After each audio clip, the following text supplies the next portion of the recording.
হচ্ছে hydrophilic part, এটা হচ্ছে হাইড্রোফোবিক পার্ট। আর এখানে যে জিনিসটা দেখতেছে সেটা হচ্ছে ফ্যাট আর ওয়েল। এই যে হাইড্রোফিলিক পার্ট,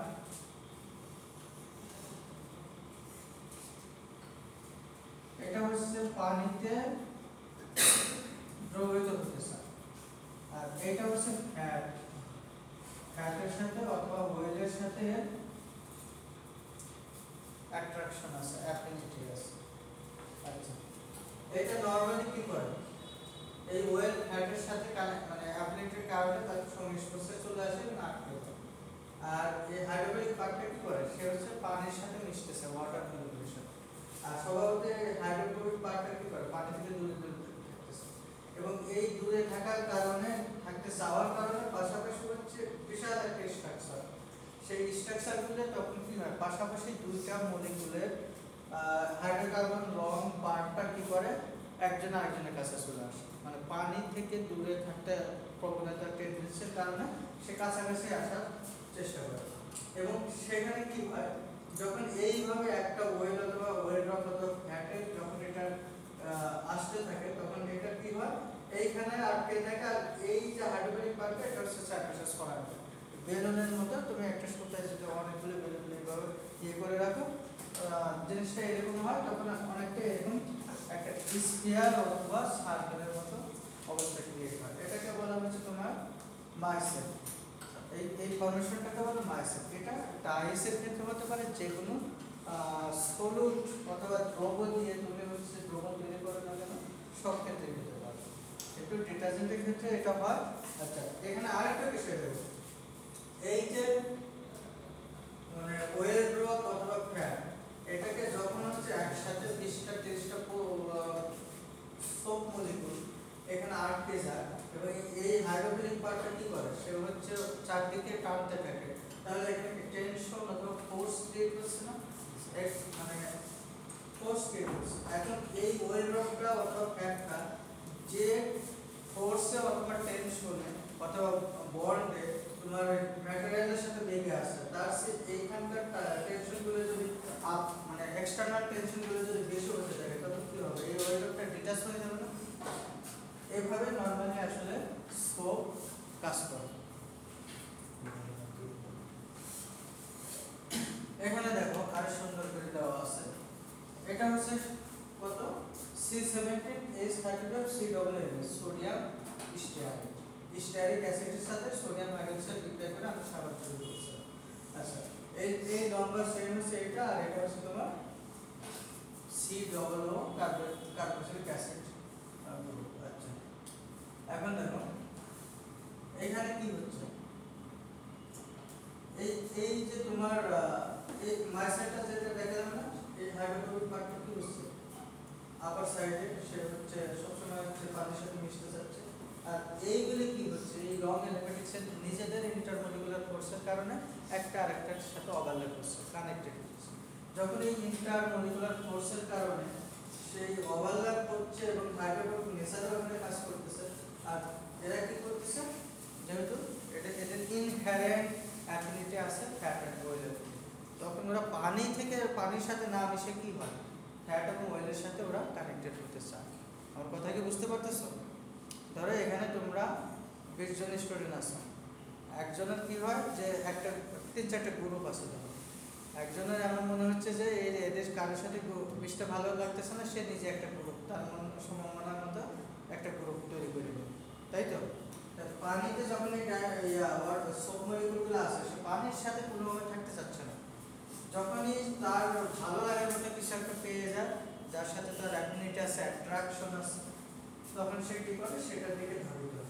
তো এইখানে যে এই স্ফিয়ারটা তৈরি হচ্ছে, মাইসেল ফর্মেশন হচ্ছে, অথবা এই যে সব কিছু হচ্ছে, 2-3টা জিনিস এখানে তোমার কন্ট্রোলিং প্যারামিটার বলতে পারো, অথবা ইনফ্লুয়েন্সিং প্যারামিটার বলতে পারো। একটা হচ্ছে ইন্টারমলিকুলার অ্যাট্রাকশন ফোর্স, এবং হচ্ছে hydrophobic nature of long aromatic aliphatic hydrocarbon chain, আর হচ্ছে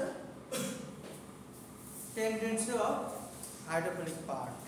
এই কয়েকটা জিনিসের কারণে মাইসেল ফর্মেশন হচ্ছে এবং সোপ হ্যাড অথবা ওয়েলকে রিমুভ করতেছে। এখানে দেখো আরেকটু বলা আছে সেম জিনিস ফ্যাটি অ্যাসিড সেম পোলার নন পোলার গ্রুপ এটা তো বুঝো। হ্যাঁ পেছনে পোলার গ্রুপ বুঝো তুমি দাঁড়াও পোলার নন পোলার আয়নিক আয়নিক নন আয়নিক এগুলো বুঝো। আচ্ছা তাহলে বুঝলেই ভালো। এটা কি এটা সবাই এদিকে হ্যাঁ পিছনে বলো একদম পিছনে মেয়েটা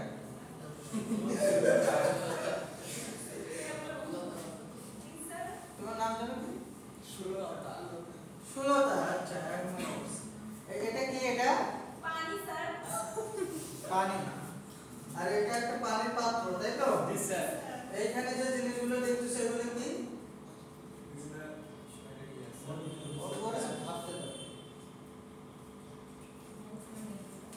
তুমি ভাবো জিজ্ঞেস করো কেন? বলো যেটা মলিকিউলস বা কঠিন একটা শব্দ। এটা হচ্ছে তোমার এই যে লেখা আছে ওয়েল এন্ড গ্রিস, এই যে এটা হচ্ছে ওয়েল গ্রিস অথবা ফ্যাট দেখতে পাচ্ছো সবাই? হ্যাঁ এটা কি গ্রিস গুড তেল হতে পারে ফ্যাট হতে পারে গ্রিস হতে পারে। আচ্ছা এই যে সাপের মধ্যে এগুলো কি? সাপের মধ্যে পুরোটাই কি এটা? স্যার মলিকুল কিসের মলিকুল? সব মলিকুল সব মলিকুল রাইট। আচ্ছা এই অংশটা হচ্ছে হাইড্রোফিলিক পার্ট, এটা হচ্ছে হাইড্রোফোবিক পার্ট। আচ্ছা হাইড্রোফোবিক পার্ট হচ্ছে কি হয়েছে ওর গ্রিস ফ্যাট ওয়েলের সাথে ভালো লাগছে সে আসে কি হয়েছে এখানে অ্যাটাচ হয়ে গেছে। আর এগুলো তো স্বভাবতই তোমার হচ্ছে পানির সাথে মিশতে চায়। তাহলে কি হয়েছে দেখো সে অনেকগুলো এখানে মিশছে না, অনেকগুলো এখানে আটকাইছে না এই ওয়েল ড্রপ অথবা গ্রিস ড্রপের সাথে। এখানে কি হয়েছে যেহেতু ওই একটা ফোর্স এখানে এক্সটারনাল অথবা ফোর্স কাজ করতেছে সে কি করছে পুরো ওয়েল ড্রপ অথবা গ্রিস ড্রপটাকে কয়েকটা খণ্ডে ভাগ করে তুলে নিয়ে গেছে। এখন যেখানে এই জিনিসটা লেগেছিল সেটা কি এখন উঠে যাবে না? আচ্ছা তুলা কই নিয়ে গেছে স্যার? ওইটা ওই পাত্রের মধ্যে পানির মধ্যে আছে। স্যার তোমার জিনিসটা হচ্ছে কাপড় চাপড় কখন পরিষ্কার করছো? এই ইঞ্জিনিয়ার পরিষ্কার করছো কাপড় বাসা বাড়িতে?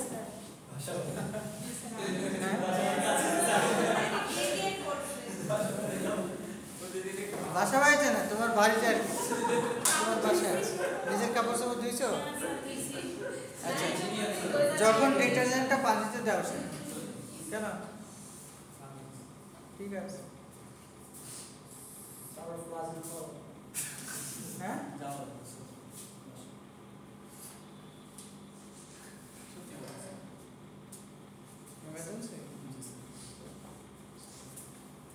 যখন ডিটারজেন্টটা তুমি পানিতে দাও সেটা কি একদম ময়লা থাকে? ময়লা থাকে একটা একটা কালার আলাদা থাকে বাট সেটা কালো অথবা ডার্টি টাইপের থাকে। কিন্তু কাপড়টা ওয়াশ করার পর যে পানিটা থাকে তখন অবশিষ্ট সেটা কি ময়লা থাকে না? কিন্তু সেই ময়লাগুলো কোথা থেকে আসছে? কাপড় থেকে তো আসছে নাকি সাবান মতন নিজে কালার চেঞ্জ করে ফেলছে? চেঞ্জ করে ফেলে। তাহলে ওই যে ইমপিউরিটিস অথবা ময়লা অপদ্রব্য সেটা তো কাপড় থেকে পানিতে যাচ্ছে। তাহলে এই যে জিনিসগুলো কোথায় যাচ্ছে আনসার পাইছো? স্যার এইগুলো পরে আমরা পানি আমরা মিক্স করি। হ্যাঁ বাস আলাদাই থাকে। পানিতেই থাকে পানিতে থাকে। সেটা আর কাপড়ে অথবা ম্যাটেরিয়ালে যাওয়ার সম্ভাবনা থাকে। স্যার যেটা বলছিলাম স্যার তো ইন্টারমিডিয়েট হিসেবে যে কাপড় পরিষ্কার করা যায় স্যার ডিটারজেন্টের ভিতরে যে জাইমা অক্সিজেনটা থাকে তো ওইটাই কি কাপড় পরিষ্কার করে তাই যে মানে এই কাপড় যখন ডিটারজেন্ট আমার স্যার এটা মানে মিক্স করে স্যার যে মানে ভুল করে দেয় কিছু প্রসেস আছে ভুল করে দিয়ে স্যার এইটাই কি স্যার ফোম তো মানে যত কম জেনারেশন হবে তার অ্যাক্টিভিটি তত বেশি হবে। হ্যাঁ এখানে কিছুটা আছে। তুমি কি না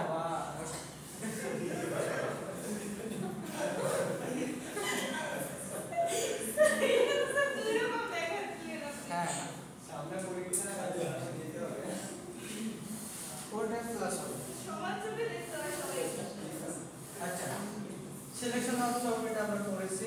আজকে আমরা শুরু করব ডিটারজেন্ট।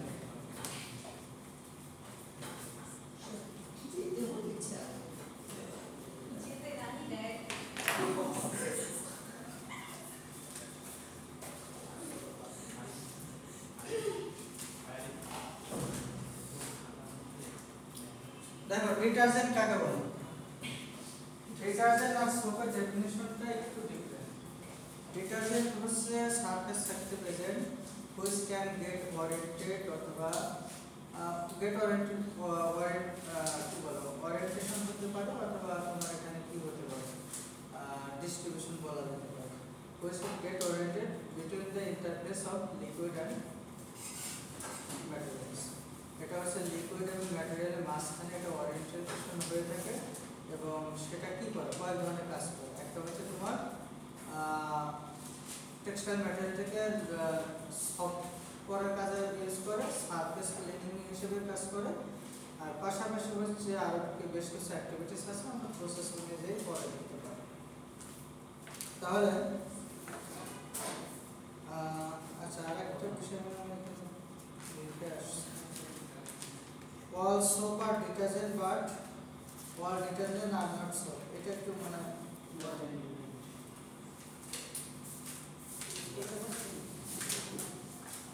এটা থাকবে পরীক্ষা।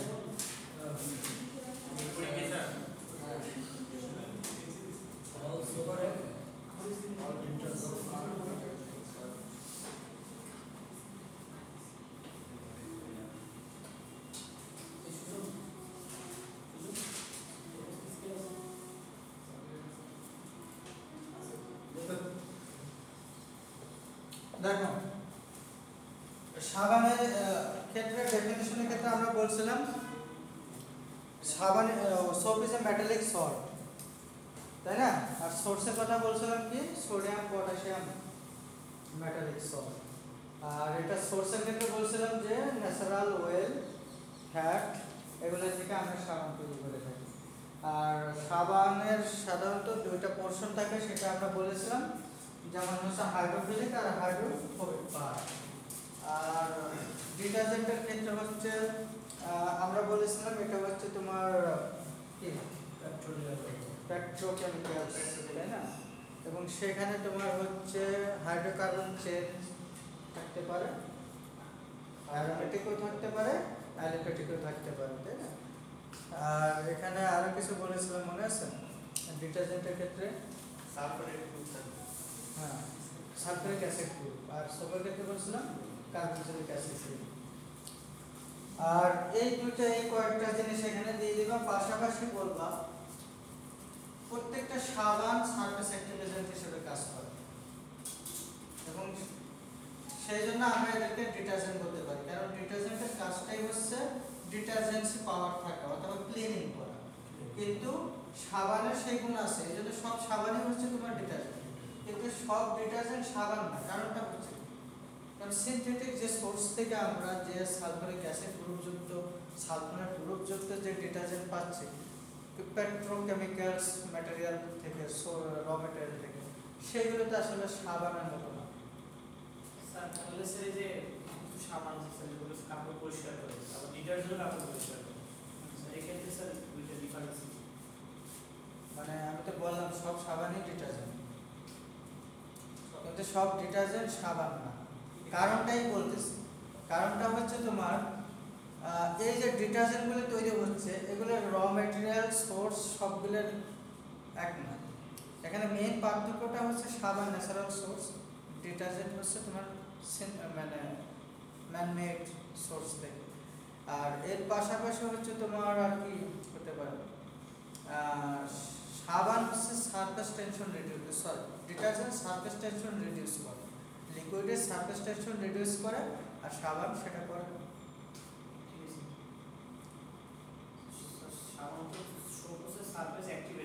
Surface active agent, surface tension reduce. আচ্ছা সারফেস অ্যাক্টিভ এজেন্ট দুটাই, এক্ষেত্রে সাবান সব ডিটারজেন্ট, সব সাবান ডিটারজেন্ট। আর সারফেস ক্লিনিং তো দুটাই করে। সারফেস টেনশনটা হচ্ছে কি জানো? আচ্ছা একটু পরে আসতেছে। আর all detergent are not soft, কারণটা হচ্ছে ন্যাচারাল সোর্স থেকে তৈরি করা না। সব ডিটারজেন্ট ন্যাচারাল সোর্স থেকে তৈরি হচ্ছে না। আর ডিটারজেন্টের যে কি বলে কেমিক্যাল স্ট্রাকচার সেটা যদি দেখি তাহলে সোডিয়াম পটাশিয়াম থাকে না। সোডিয়াম পটাশিয়াম মেটাল যুক্তগুলিকে আমরা সাবান বলি, বাকিগুলি সব ডিটারজেন্ট। তো এটা হচ্ছে বেসিক দুইটা স্ট্রাকচার দিয়ে দিবা, একটা সাবানের স্ট্রাকচার দিয়ে দিবা ন্যাচারাল সোর্স থেকে, এবং সোডিয়াম আছে, পটাশিয়াম আছে, আর একটা দিয়ে দিবা পলিইথার স্টার দিয়ে একটা স্ট্রাকচার দিয়ে দিবা। এই দুইটার স্ট্রাকচার বলবো যে এটা এই সোর্স থেকে তৈরি করে এবং এটা সোডিয়াম অথবা পটাশিয়াম সল্ট, এই জন্য এটা সোপ। আর এটা সোডিয়াম পটাশিয়াম মেটালিক সল্ট নাই, এই জন্য এটা ডিটারজেন্ট। এই জন্য বলে দেবা যে সব সাবানই ডিটারজেন্ট, কারণ তার ডিটারজেন্টে পাওয়ার আছে, সারফেস অ্যাক্টিভ এজেন্ট হিসেবে কাজ করতেছে, ক্লিনিং এজেন্ট হিসেবে কাজ করতেছে।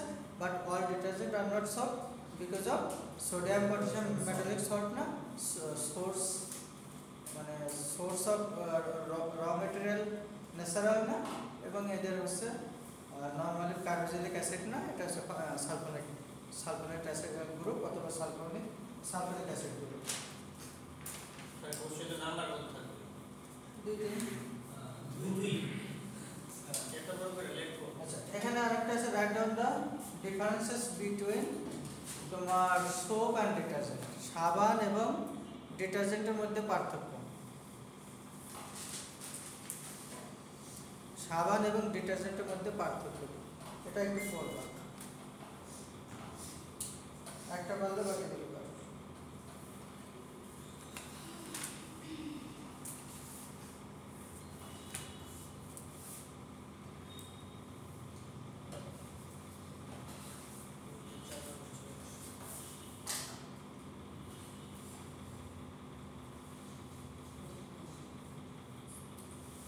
সারফেস টেনশন, তোমরা টেস্ট টিউবে কখনো পানি নিছো? নিছো? সেটা পানি নেওয়ার পর কেমন দেখা যায়? পানি নেওয়ার পর স্যার যে একটু নিচে যখন তুমি পানিটা নিবা এই পর্যন্ত নিবা তখন এইরকম দেখা যাবে, তাই না?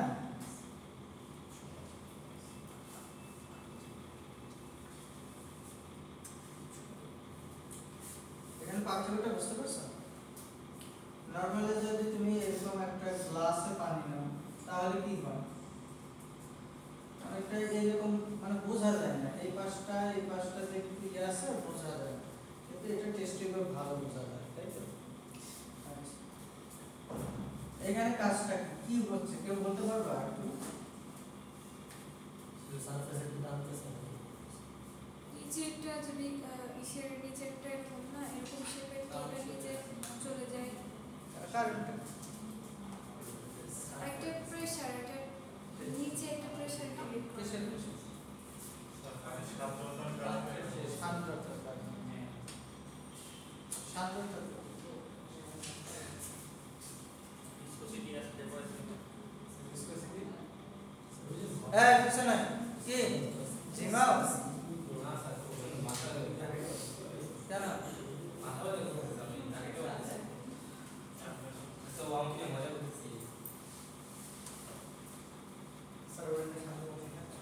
তুমি সামনে আসো।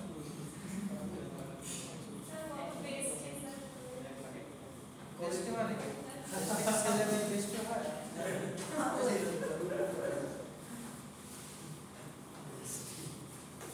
সারফেস টেনশন ও যেটা বলছে সান্দ্রতা সবই ঠিক আছে, তোমরা মনে করতেছো যে এটা একটা ফোর্স কাজ করতেছে, সবই ঠিক আছে, সবার কথাই রাইট, কিন্তু কারণটা কি? কারণটা হচ্ছে ধরো এই যে উপরে এই জায়গাতে তোমার হচ্ছে ওয়াটার মলিকিউলগুলো আছে না, মলিকিউলগুলো আছে নাকি? ওয়াটার মলিকিউলগুলো নরমালি কি হয়, এই যে তাদের টেন্ডেন্সি থাকে হচ্ছে বোর্ডের দিকে মুভ করা, মানে পুরো লিকুইড বোর্ডের দিকে তাদের মুভ করা। মলিকিউলগুলো কি করে জাস্ট হচ্ছে তোমার ধরো যে এটা কি বলে ড্রয়িং অফ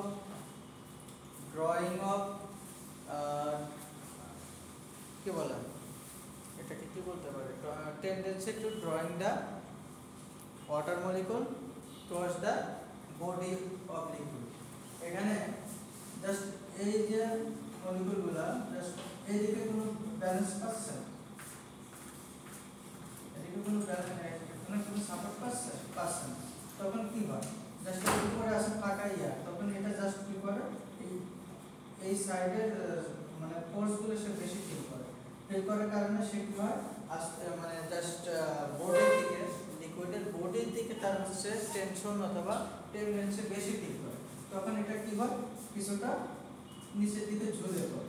আর এই পাশে একটা সাপোর্ট পাচ্ছে, ওয়াটার মলিকুলগুলো জাস্ট এই ক্যাপিলারি টিউব বলো অথবা টেস্ট টিউব বলো তার পাশে সাপোর্ট পাচ্ছে, তখন সে সেই জায়গাটা অ্যাকচুয়াল লেভেলটা সে মেনটেন করতে পারছে। কিন্তু এইখানে যে ফোর্সটা এই মানে মলিকুল যে ফোর্সটা অথবা ব্যালেন্সিং ফোর্সটা সেটা পাচ্ছে না, কারণ এখানে এয়ার আছে, ফাঁকা জায়গা আছে, তখন সেটা কি হচ্ছে জাস্ট এই তিন সাইডে মলিকুলগুলো যে ফোর্স পাচ্ছে টেনশন পাচ্ছে, তখন এগুলো কি হয় তার বডির দিকে মানে লিকুইডের বডির দিকে সে হচ্ছে কি হয় একটা টেনশন ফিল করে, টান ফিল করে, তখন এইদিকে একটু ঝুলে পড়ে অথবা কি বলে এটাকে আর সহজভাবে কিভাবে বলা যায়, তখন হচ্ছে এদিকে নিচের দিকে তার টেনশনের কারণে একটু হচ্ছে নিচু মনে হয়, এটাকে বলে হচ্ছে জাস্ট হচ্ছে সারফেস টেনশন অথবা ওয়াটার সার্কুলার কারণ।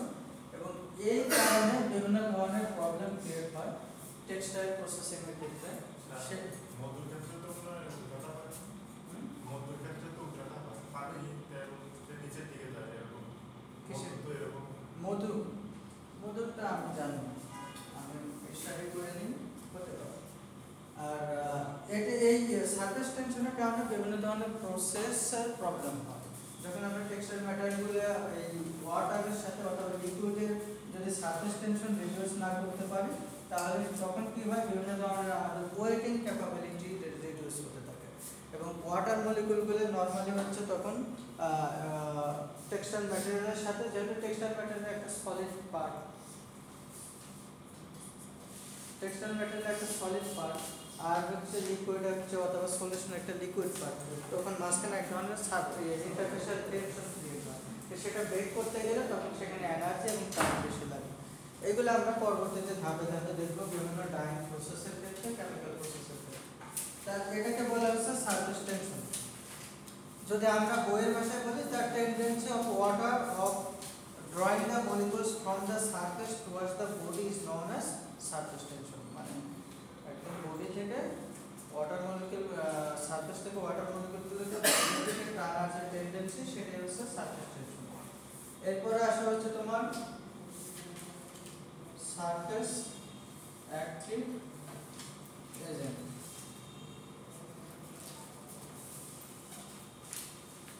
সারফেস অ্যাক্টিভ এজেন্ট ধরো এগুলো হচ্ছে তোমার ওয়াটার মলিকুল আর এটা হচ্ছে তোমার সলিড একটা টেক্সটাইল ফাইবার। এই সারফেস অ্যাক্টিভ এজেন্ট অথবা সোপ অথবা ডিটারজেন্ট কি হবে, এর মাঝখান দিয়ে যদি মানে ওয়াটার এবং ম্যাটেরিয়ালের মাঝখানে যদি তোমার কি বলে এই ইন্টারফেসের মাঝখানে যদি তোমার সেটা অবস্থান করে, তখন সেটা কি হয় একটা হচ্ছে তোমার এই ওয়াটার মলিকুলগুলোকে টেক্সটাইল ম্যাটেরিয়ালের সাথে কানেকশন করাতে সাহায্য করে, পাশাপাশি যদি সারফেসে কোনো ময়লা অপদ্রব্য থাকে সেগুলো রিমুভ করতে পারে। মানে সারফেস অ্যাক্টিভ এজেন্ট একসাথে ক্লিনিং এজেন্ট হিসেবে পাশাপাশি ওয়েটিং এজেন্ট হিসেবে কাজ করতেছে। একটু আগে আমি বলছিলাম যে সফট করে, ওয়েটেবিলিটি বাড়ায়, পাশাপাশি হচ্ছে সফট করে। আচ্ছা, এটাকে যদি আমরা এভাবে বলি সারফেস অ্যাক্টিভ এজেন্ট আর which has balance solubility in water and well.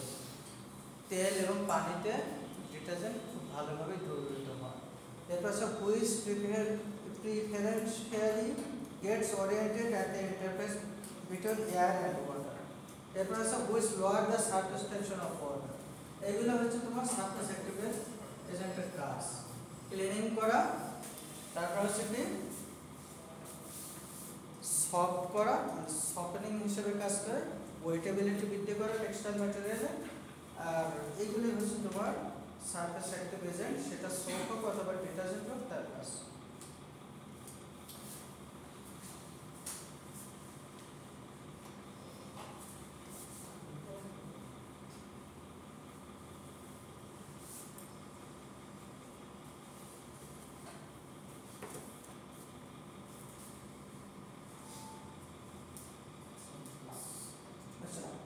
এইখানে দুটো ডিটারজেন্টের एग्जांपल দেওয়া আছে, একটা হচ্ছে সোডিয়াম প্যারাডোডিসেল বেনজিন সালফোনেট, আর একটা হচ্ছে সোডিয়াম লোরিয়াল সালফেট বা সোডিয়াম এন ডোডিসেল সালফেট।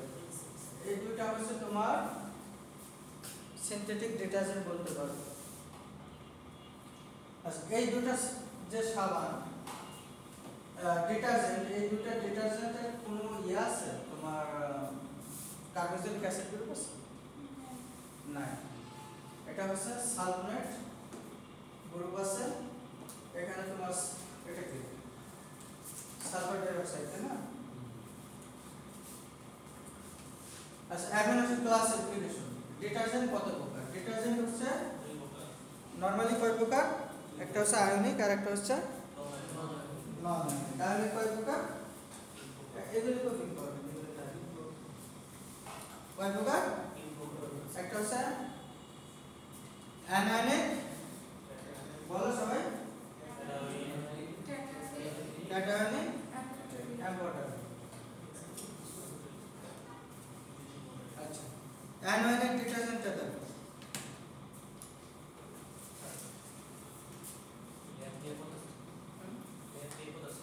বলো।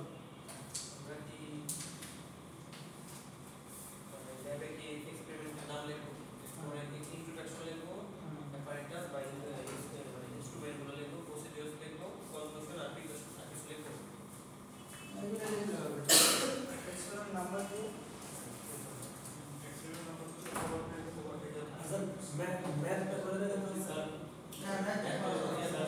যাটা যে গ্রুপ যেটা করছে সেটা মনে নেই, দেখো না?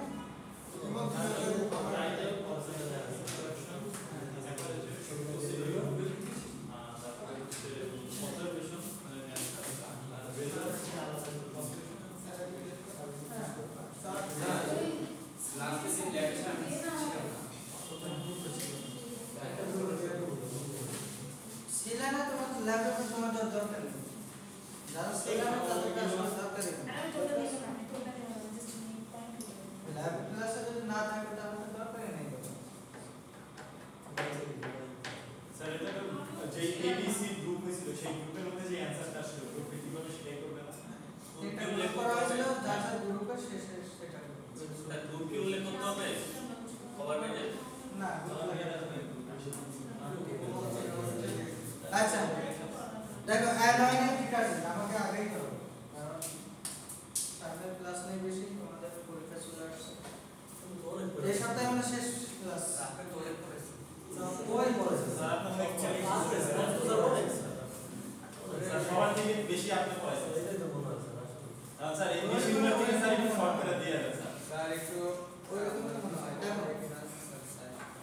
অ্যানোয়নিক মানে কি? হ্যাঁ, এখানে হচ্ছে একটা গ্রহণ করবে, ইলেকট্রন গ্রহণ করবে। গ্রহণ করবে না? হ্যাঁ, ইলেকট্রন গ্রহণ করে অ্যানায়ন গ্রহণ করে ক্যাটায়ন ত্যাগ করে না। ত্যাগ করা গ্রহণ করা, ঠিক আছে? ওই যে কাউকে দিয়ে সে দাতা হয়, দাতা বলতে সেটা হচ্ছে ক্যাটায়ন, যে গ্রহণ করলো সে হচ্ছে অ্যানায়ন। দারুণ ভিতরে না আচ্ছা দেখো, when the detergent are ionized, যখন হচ্ছে এই যে এই ধরনের ডিটারজেন্ট অথবা সাবানগুলো পানিতে দেওয়া হয় তখন এটা আয়নাইজ হয়। আয়নাইজ হওয়ার পরে এখানে সিম্পলি একটা জিনিস বুঝো, যখন অ্যানোয়নিক ডিটারজেন্টটা আসবে পরীক্ষায় তুমি জাস্ট মনে রাখো অ্যানোয়নিক ডিটারজেন্ট হচ্ছে এমন টাইপের ডিটারজেন্ট যেটা পানিতে দিলে আয়নাইজ হয় এবং নেগেটিভ চার্জ পার্টটা হচ্ছে সবচেয়ে বড় পার্ট এবং ডোমিনেটিং পার্ট হচ্ছে অ্যানোয়নিক পার্ট। এই জন্য এই ধরনের ডিটারজেন্টকে আমরা বলি অ্যানায়নিক ডিটারজেন্ট। এই ধরনের ডিটারজেন্টকে আমরা বলি কি অ্যানায়নিক ডিটারজেন্ট।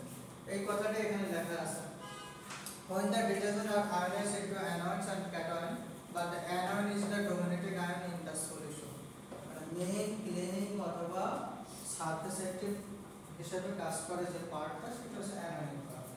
এটা যখন আমরা নরমাল সোপ এটা তাই না এই স্ট্রাকচারটা কি এই যে বাম পাশে যে স্ট্রাকচারটা কিসের স্ট্রাকচার বলো তো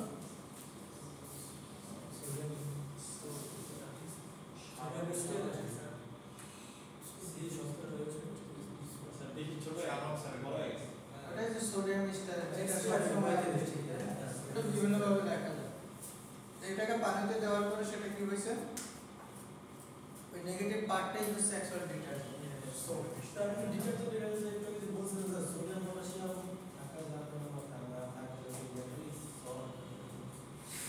আমার ডিটারজেন্ট তো সোডিয়াম পটাশিয়াম না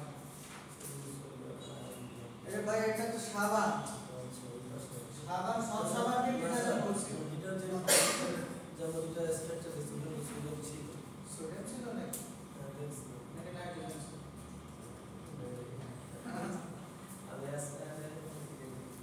আচ্ছা এটা কি বুঝতে পারছো অ্যানোনিক পার্টটাই হচ্ছে ক্লিনিং এজেন্ট হিসেবে কাজ করবে এবং এখানে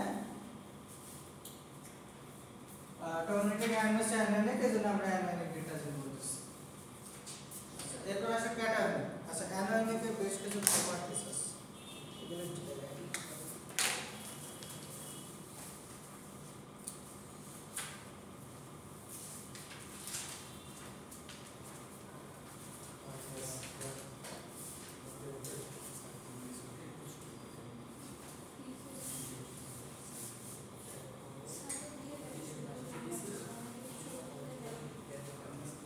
আচ্ছা ইউজেস অফ অ্যানোনিক ডিটারজেন্ট এটা হচ্ছে নরমালি আমরা যখন হচ্ছে তোমার অ্যাজোইক তোমরা একটা কালারগুলো শিখবে না এখনো অ্যাসিড ডাই এবং অ্যাজোইক ডাই দিয়ে যখন আমরা রং করি কাপড় তখন হচ্ছে কাপড়ের উপরে এক ধরনের কালার মলিকুলগুলো ডিপোজিট অবস্থায় থাকে ফিক্সড হয় না অনেকগুলো তো সেইগুলো হচ্ছে ক্লিনিং করার জন্য অ্যানোনিক ডিটারজেন্ট আমরা ইউজ করি। মানে সারফেসটাকে যদি অ্যাজোইক এবং অ্যাসিড ডাই দ্বারা রং করার পরে কাপড়কে ক্লিনিং করার জন্য পরিষ্কার করার জন্য আমরা অ্যানোনিক ডিটারজেন্ট ইউজ করি। পাশাপাশি অ্যালকালাইন মিডিয়ামে আমরা ইউজ করতে পারি যেখানে পিএইচ থাকে 7 এর উপর। আর এরপর আসে ক্যাটায়নিক ডিটারজেন্ট।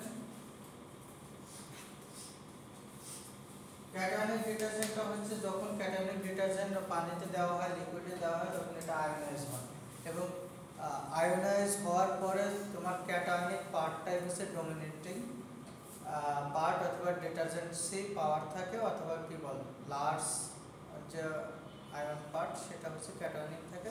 এই জন্য এই টাইপের ডিটারজেন্টকে আমরা বলে থাকি ক্যাটায়নিক ডিটারজেন্ট। এখানে দেখো এখানে তোমার হচ্ছে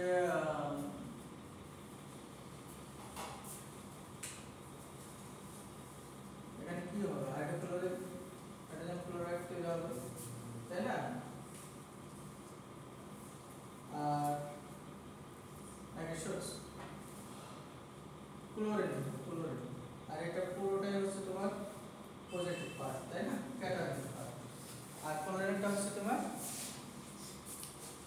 ক্লোরিন নেগেটিভ না ক্লোরিন হচ্ছে নেগেটিভ চার্জ যুক্ত আর এখানে তোমার এই পুরো যে কম্পাউন্ড সেটা হচ্ছে পজিটিভ চার্জ যুক্ত। এই জন্য এটাকে হচ্ছে ক্যাটায়নিক বলা হয় ডিটারজেন্ট বলা হচ্ছে। কথা কি বুঝতে পারছো? আচ্ছা ক্যাটায়নিক ডিটারজেন্টের যে প্রপার্টি সেটা হচ্ছে নরমালি আমরা অ্যানায়নিক এবং ক্যাটায়নিক বোথ ডিটারজেন্ট একসাথে ইউজ করতে পারি। ধরো একটা টেক্সটাইল ম্যাটেরিয়াল ওয়াশ করবো এই ম্যাটেরিয়ালটা ওয়াশ করবো তুমি হচ্ছে এর মধ্যে কি দিছো অ্যানায়নিক ডিটারজেন্ট দিয়েছো তুমি যদি ভুল করে আবার ক্যাটায়নিক দাও অ্যানায়নিক ক্যাটায়নিক মিলে নেগেটিভ পজিটিভ দুই ধরনের যেমন এটার একটা চার্জ আছে না এই ডিটারজেন্টে এটা নেগেটিভ পার্ট না আর এটা পজিটিভ পার্ট এই দুটো নেগেটিভ পজিটিভ মিলে এক ধরনের ইনসলিউবল সল্ট তৈরি করে ইনসলিউবল সল্ট তৈরি করে,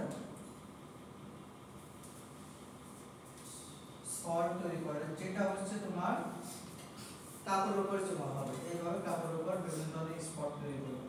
এইটা আবার ওয়াশ করার জন্য তোমার হচ্ছে আলাদা ওয়াশিং সাইকেল প্রয়োজন হবে।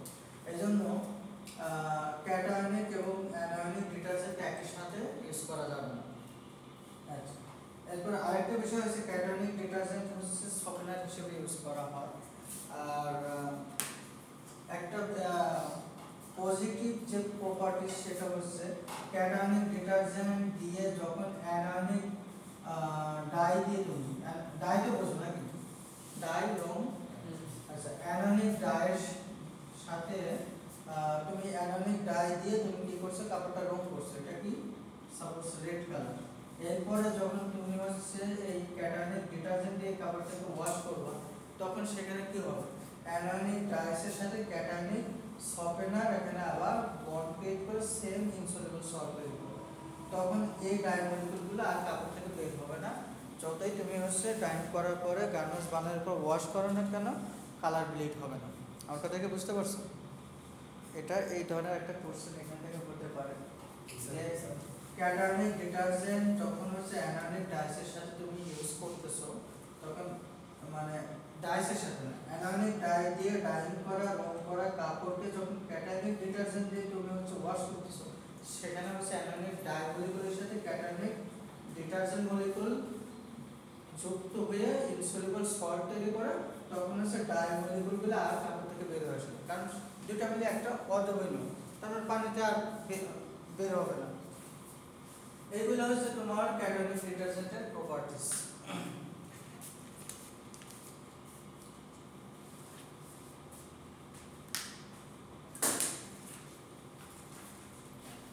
ক্লাস শুরু হয়েছে কয়টা? তিনটা।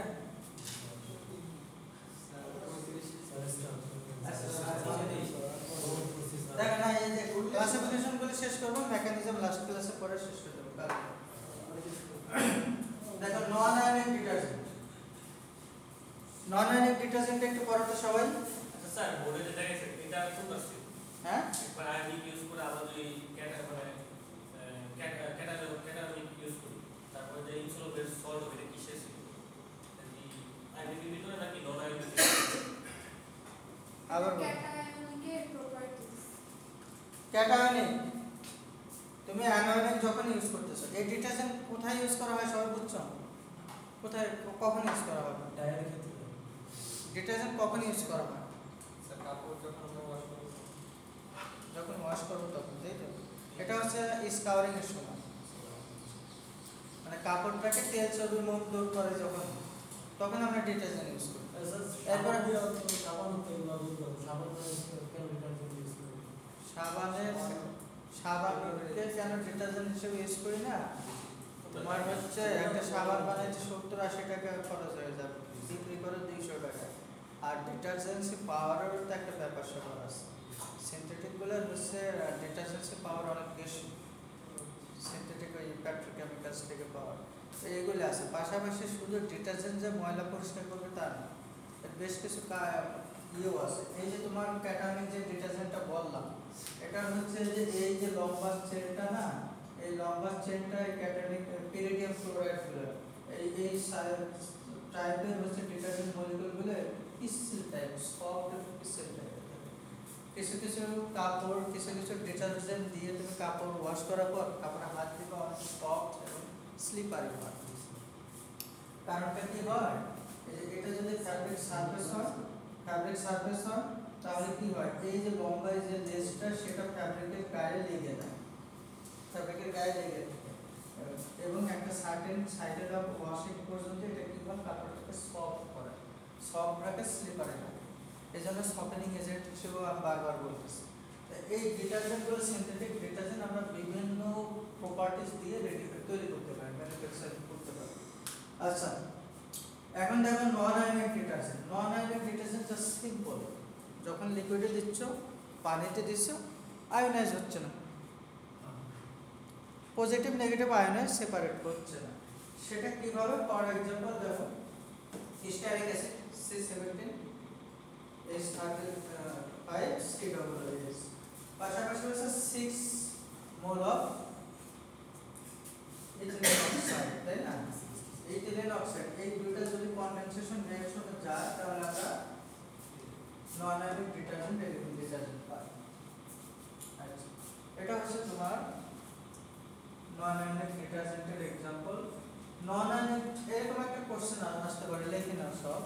Which detergent is called ideal detergent for textile processing? Which type of detergent or which detergent is called ideal detergent for textile processing?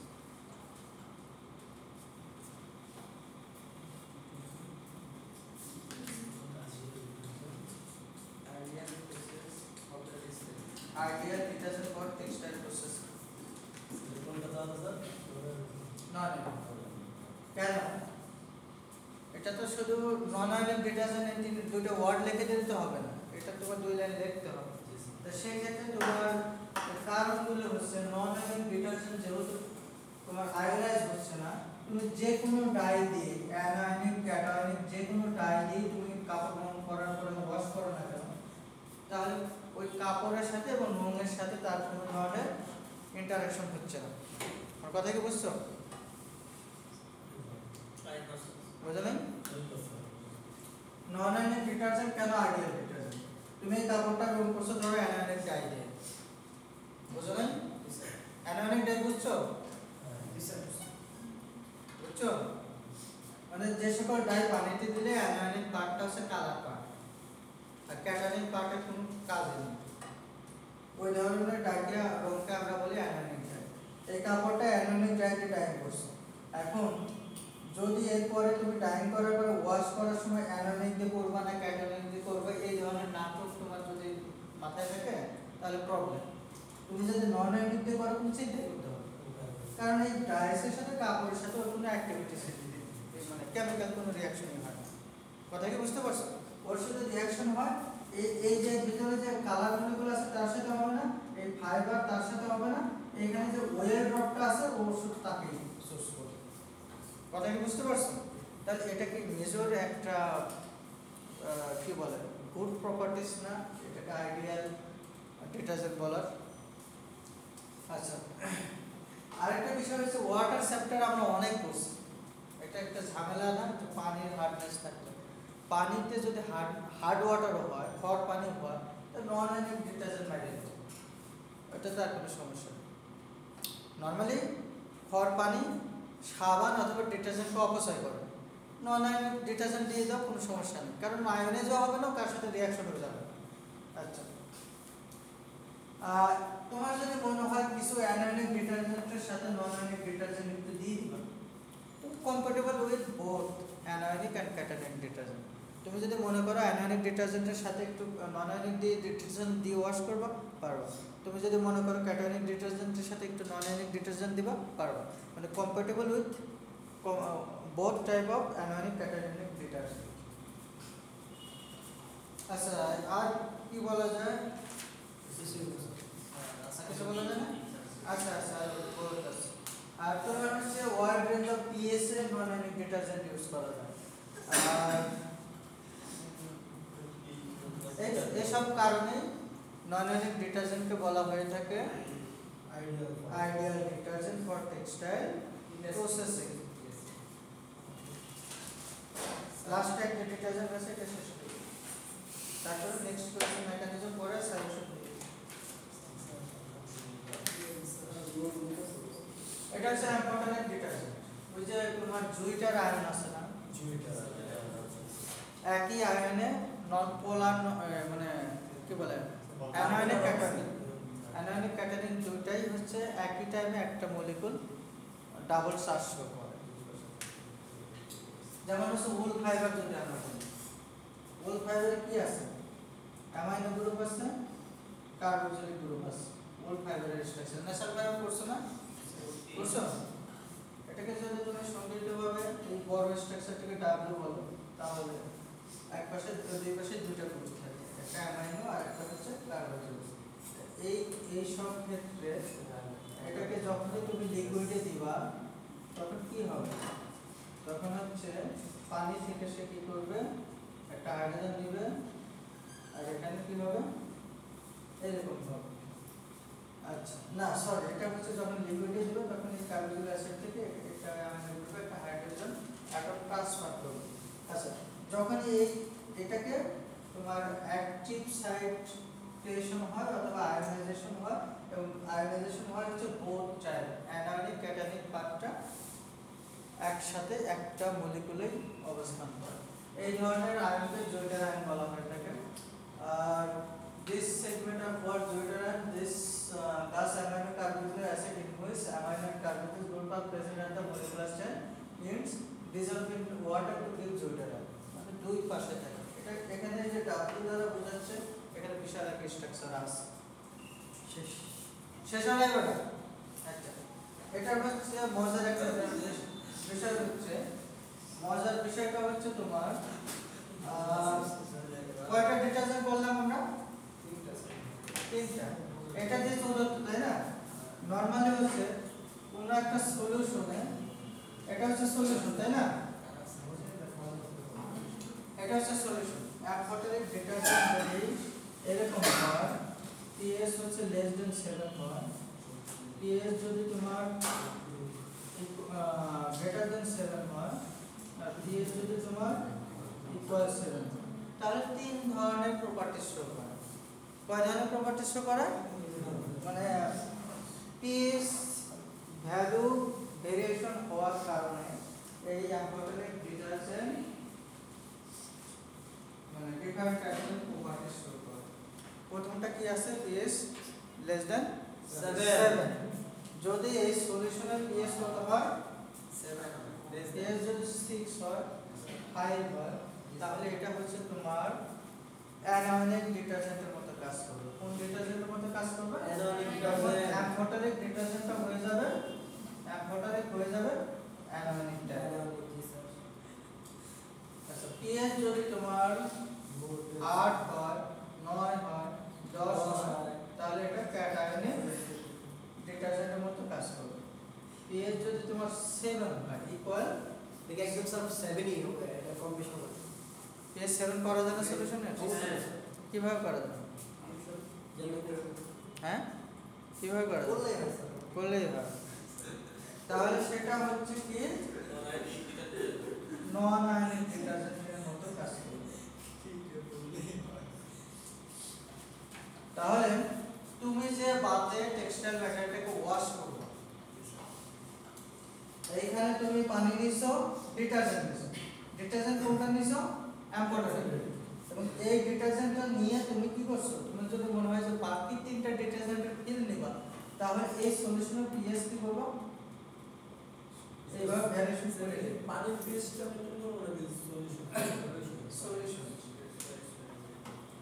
Solution তোমার ডিটারজেন্টের সাথে যদি আরো কিছু কেমিক্যাল দেওয়া দরকার হয়, সেক্ষেত্রে তোমার একটা দ্রবণ হয়ে যাচ্ছে। এটা হচ্ছে অ্যামফোটেরিক ডিটারজেন্টের মানে স্পেশাল ক্যারেক্টারিস্টিক্স।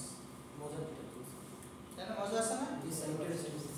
এটা pH এর উপর ডিপেন্ড করে তোমাদের সবগুলা ডিটারজেন্টের ইয়া গুলো কাজ করে, প্রপার্টিজ গুলো। আর সবচেয়ে বেশি ইউজ করা হয় নন আয়নিক ডিটারজেন্ট টেক্সটাইল ফ্যাক্টরি। এটা হচ্ছে আচ্ছা নেক্সট ক্লাসে আমরা একটা মেকানিজম পড়ে শেষ করব।